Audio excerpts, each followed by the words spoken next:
bien de chez vous et merci de suivre ce journal rétrospectif sur BSC TV. L'actualité de la semaine qui s'achève a été marquée par le séjour du vice-président du Conseil d'État cubain à Kinshasa. Salvador Valdés Meza a rencontré tour à tour le chef de l'État et les présidents de deux chambres du Parlement. Au cours de ces entretiens, la coopération entre la RDC et le Cuba était au centre. Pendant 48 heures, Salvador Valdés Meza a visité les mausolées de Laurent Désiré Kabila, l'Académie des Beaux-Arts et autres sites attrayants de Kinshasa. L'adoption de nouvelles méthodes sécuritaires pour protéger la population civile de Beni, les FARDC et la MONUSCO s'y attellent, enfin d'en finir avec les rebelles ougandais des ADF dans l'est de la RDC. Une collaboration de la population s'avère donc nécessaire. Et enfin la mise en terre ce samedi d'Arthur Zaïd Ngoma au cimetière de Nécropole après la veillée mortuaire organisée le vendredi au Palais du Peuple. Ancien vice-président pendant la transition 1+4 décédé le 5 octobre 2016 à Paris, Arthur Zaïd Ngoma a été décoré à titre posthume par le chef de l'État, Joseph Kabila Kabange, grand officier dans l'ordre national des héros nationaux Kabila Lumumba. Mise en place d'une cellule de coordination électorale au sein de la majorité présidentielle, voilà la grande résolution de la rencontre ce dimanche 9 octobre entre le chef de l'État et la majorité présidentielle, a déclaré le secrétaire général de la MP après la réunion de Kinga Kati. Obaminaku a souligné que cette cellule a pour rôle d'aider les partis politiques de la majorité présidentielle à disposer d'un schéma clair, des moyens suffisants pour gagner les élections.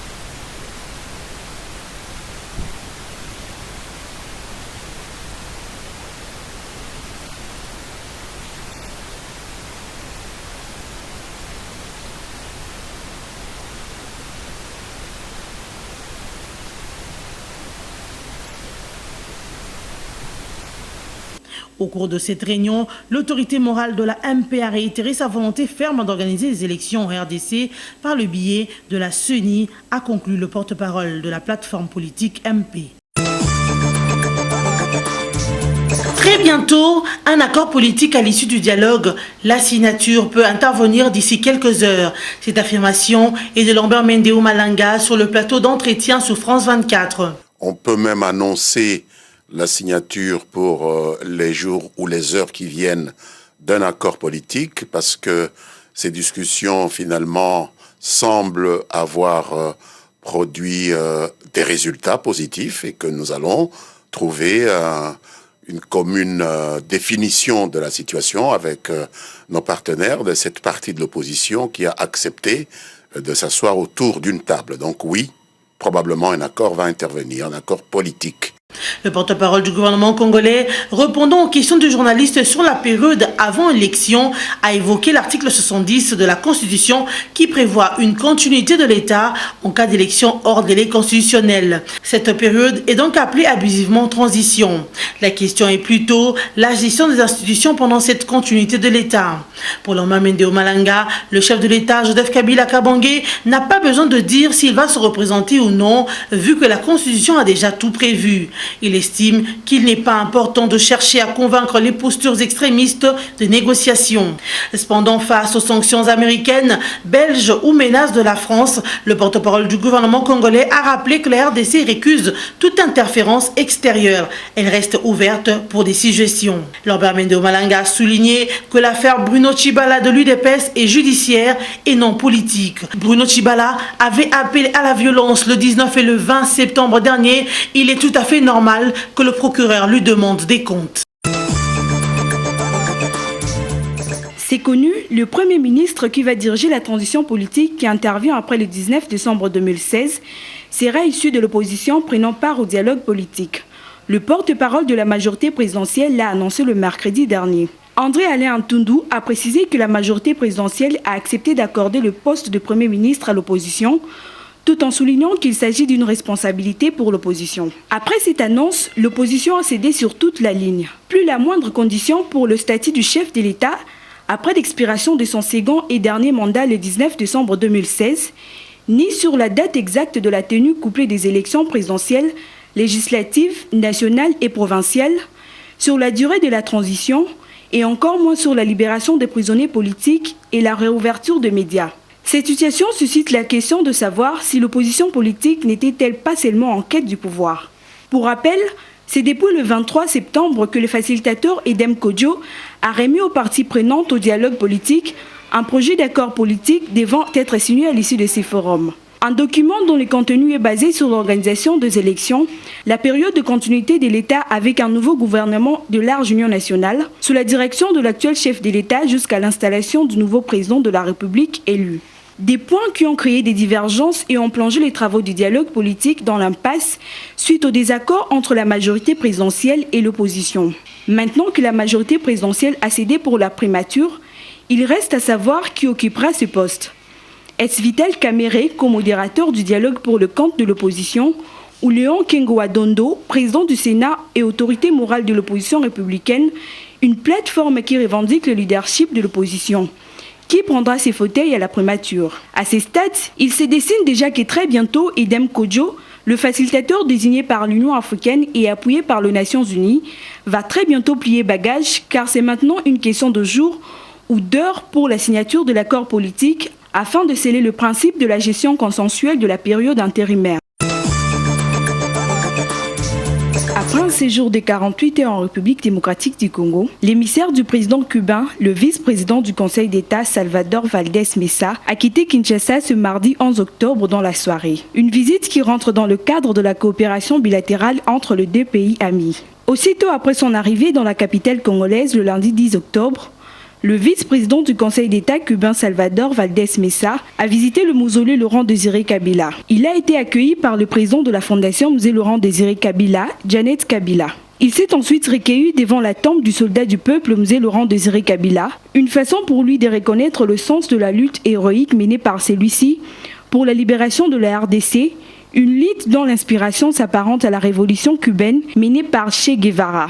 Dans la même journée du lundi, le vice-président du Cuba s'est rendu à l'Académie des Beaux-Arts. Sous la conduite du secrétaire général académique de cette institution, le professeur Jean-Pierre Ndou Anawej, il a visité l'atelier de la céramique et de la sculpture. Là encore, il a découvert et apprécié à leur juste valeur les œuvres d'art des étudiants congolais. Le mardi 11 octobre, le vice-président du Conseil d'État cubain Salvador Valdés Mesa a eu un entretien avec le président de la République, Joseph Kabila Kabange, au cours duquel un accent était mis sur la coopération entre les deux pays amis. Plus tôt dans la journée, il a été reçu par le président de l'Assemblée nationale, Aubin Minakou, et celui du Sénat, Kengoa Dondo. Avec Minakou, les réchauffements de relations diplomatiques entre le Cuba et la RDC a constitué leur échange. C'est avec une apparence fatiguée, amaigrie et coiffée d'un chapeau sur lequel on pouvait lire « Paix pour tous » que le chef de guerre Gédéon Kyungu Mutanga et 100 de ses combattants se sont rendus ce mardi 11 octobre aux autorités de la province du Haut-Katanga, au village de Malambwe, à 70 km de Lubumbashi. Ils ont remis aux responsables militaires les armes, les arcs, les flèches et les amulettes qu'ils détenaient. Gédéon Kyungu Mutanga était au départ financé par Musée Laurent-Désiré Kabila pour combattre l'armée rwandaise. Après la mort de Musée Laurent-Désiré Kabila en 2001, il est entré en résistance contre le pouvoir en place. Entre 2004 et 2006, sa milice Maïmaï a sémé la terreur et commis des exactions dans le territoire des Mitwaba, Pweto et Manono avant l'arrestation de leur chef. Après son évasion de la prison de Kassapa à Lubumbashi, en septembre 2011, Gédéon Kyungu s'est réinstallé dans le territoire des Mitwaba, où il s'est réorganisé avec le soutien de certains politiciens de la province du Katanga. Aujourd'hui, en se rendant aux autorités, il déclare être venu répondre à l'appel du chef de l'État qui veut la paix et qu'il est disposé à affronter la justice au sujet des poursuites judiciaires. Tout ceci suscite plusieurs questionnements quand on sait qu'à ces jours, plusieurs de ces bourreaux du Katanga ont disparu de la scène politique. Gédéon Kyungu s'est-il rendu parce qu'il se sent fragilisé? Est-ce parce que ses parents l'ont lâché ou encore le projet de balkanisation du Katanga s'est avéré un échec? C'est donc une affaire à suivre. Les forces armées de la RDC ont annoncé à l'issue de la réunion du Conseil urbain de sécurité à Béni le mardi dernier l'adoption de nouvelles méthodes pour mieux sécuriser la population de Béni. Le général Falsi Kabwe a au cours de cette réunion expliqué que ces méthodes s'adaptent aux nouvelles tactiques d'attaque des ADF contre les civils et visent à déjouer leurs assauts. Le commandant de la 34e région militaire a aussi interpellé la population de Béni sur la nécessité de sauvegarder la collaboration FARDC-MONUSCO sur terrain, chose qui ferait participer la population à cette lutte. Sans elle, la guerre perdurera dans cette partie de la RDC. Warner Kenket, chef de bureau de la MONUSCO à Béni, a aussi appelé la population à faire confiance au casque bleu, estimant qu'avec elle, la MONUSCO peut faire mieux. Relevant ainsi que le premier objectif de la MONUSCO est la protection de la population civile. Ici est de rappeler qu'au-delà de cet appel à la confiance lancé par la MONUSCO et les FARDC, le commandant des opérations Soukola 1 Sud n'a toutefois pas révélé ses méthodes, insistant ainsi sur le fait que les FARDC sont déterminés à en finir avec les ADF.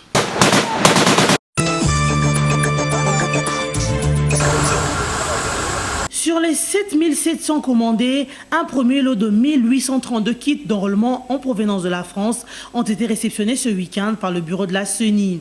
Cette réception va permettre la mise en œuvre de l'opération de révision du fichier électoral dans la première ère opérationnelle concernant cette province, l'Équateur, la Chuapa, le Sud-Bangui, la Mongala, le Haut-Katanga, le Haut-Lomami et le Lualaba.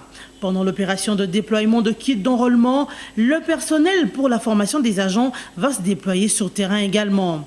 À cette occasion, Corneille Nangaa a rappelé qu'il ne reste que 23 jours pour l'identification et l'enrôlement des électeurs dans la province pilote du Nord-Ubangui, mais aussi qu'il n'y aura pas de prolongation de cette opération dans le Nord-Ubangui où plus de 500 000 électeurs se sont déjà fait enrôler. Les membres de la CENI ont aussi visité l'entrepôt où sont stockés le reste des matériels comprenant les cartes d'électeurs et autres kits bureautiques. Il y a 3 ans, les rébellions dans l'est de la République démocratique du Congo avaient occasionné plusieurs cas de violence.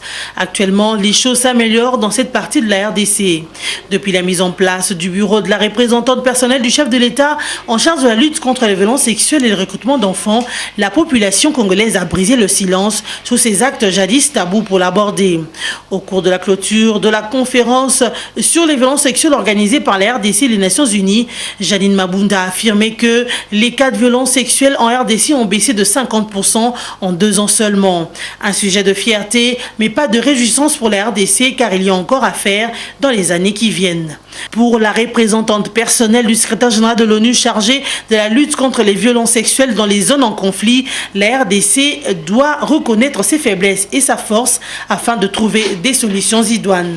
Bangora Zainabé se réjouit du fait que les Congolais ont brisé le silence sur les violences sexuelles. Pour lier l'utile à l'agréable, la société civile congolaise a remis un diplôme dénommé Grand Ami du Congo à la représentante de Ban Ki-moon, la 3e personne des Nations Unies à le recevoir.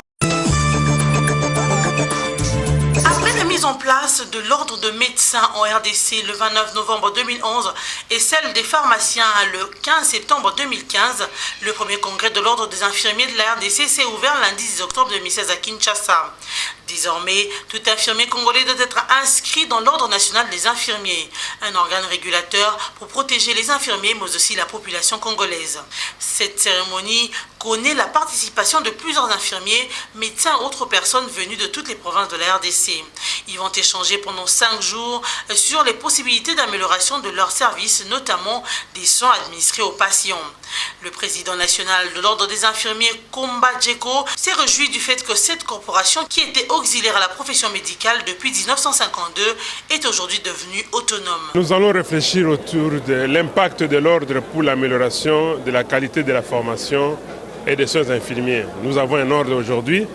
Est-ce que ça va influer sur la manière de former les infirmiers, la manière de travailler des infirmiers et dégager des pistes de solutions, des recommandations ou des résolutions pour l'avenir de la profession infirmière en RDC. Au lieu que nous puissions utiliser plusieurs voies pour envoyer nos courriers, nos fiches d'inscription, le transfert d'autres courriers ou de l'argent, et nous allons utiliser les services postaux qui sont compétitifs aujourd'hui pour que non seulement nous envoyons, mais qui nous ramènent aussi les documents venant des provinces. Il s'est de noter que la loi portant création de l'ordre des infirmiers a été promulguée le 31 juillet dernier.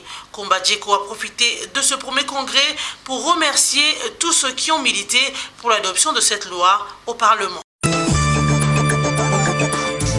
Après plus de 2 ans de captivité, 21 lycéennes de Chibok, enlevées par le groupe djihadiste nigérian Boko Haram, ont été libérées par leur ravisseur ce jeudi 13 octobre, a affirmé une source proche de la présidence nigériane. Il a été question d'échanger les jeunes filles contre 4 prisonniers de Boko Haram retenus dans la région de Banki, frontalière au Cameroun. L'échange s'est fait à Kumché, à 15 km de Banki, vers 3 h du matin, en présence du Comité international de la Croix-Rouge qui avait mobilisé ces véhicules pour le transport des prisonniers et des lycéennes par la suite. Par ailleurs, Garba Shehu, porte-parole de la présidence, a confirmé la libération facilitée par la Croix-Rouge et le gouvernement suisse, dans un communiqué sans évoquer un quelconque échange de prisonniers. Le président Mohamed Bouhari se félicite de la libération de filles et précise que les noms des jeunes filles libérées seront bientôt dévoilés. Le mouvement Bring Back Our Girls, pour sa part, continue sa lutte pour la libération de plus de 200 jeunes filles de Chibok kidnappées en avril 2014 et attend la confirmation des identités des filles libérées par Boko Haram. Rappelons que parmi les 276 lycéennes enlevées par Boko Haram le 14 avril 2014, juste 57 avaient réussi à s'échapper juste après le rap et l'une d'elles a été retrouvée par l'armée au mois de mai. Associée aux 21 libérées ce jeudi, le total donne 78 filles hors danger. Boko Haram détient encore 198 filles de Chibok. Ce kidnapping de masse a provoqué une vague d'indignation massive dans le monde.